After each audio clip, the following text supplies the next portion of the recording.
শিক্ষার্থীদের নিয়ে বাজার মনিটরিংয়ে বের হয়েছে কুমিল্লা ভোক্তা অধিকার সংরক্ষণ অধিদপ্তর। সকালে কুমিল্লা নিউ মার্কেট এলাকায় শিক্ষার্থীরা সহ বিভিন্ন বাজার মনিটরিং করেন ভোক্তা অধিকার কুমিল্লার সহকারী পরিচালক আসাদুল ইসলাম। ভোক্তা অধিকারের পক্ষ থেকে বলা হয়েছে, শিক্ষার্থীরা বাজার মনিটরিং করছে তা একটি ইতিবাচক দিক।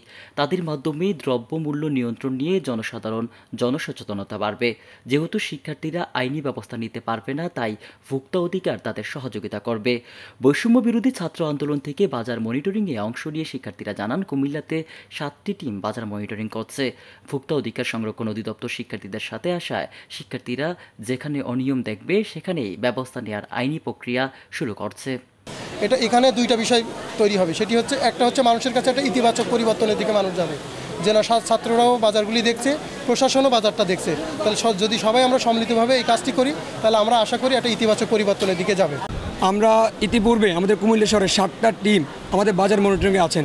ইতিমধ্যে আমাদের প্রশাসন আমাদের সাথে যুক্ত হয়েছেন, আমাদের ছেলেদেরকে যথেষ্ট পরিমাণ হাতে কলমে প্রশিক্ষণ দিচ্ছেন। আশা করি আমাদের প্রশাসন আমাদের সাথে থাকবেন পরবর্তী প্রোগ্রামের জন্য, এবং আমরা ছাত্র সমাজের পক্ষ থেকে প্রশাসনের যথেষ্ট সহযোগিতা করব। কুমিল্লা থেকে মঈন নাসের খান, আমার বার্তা।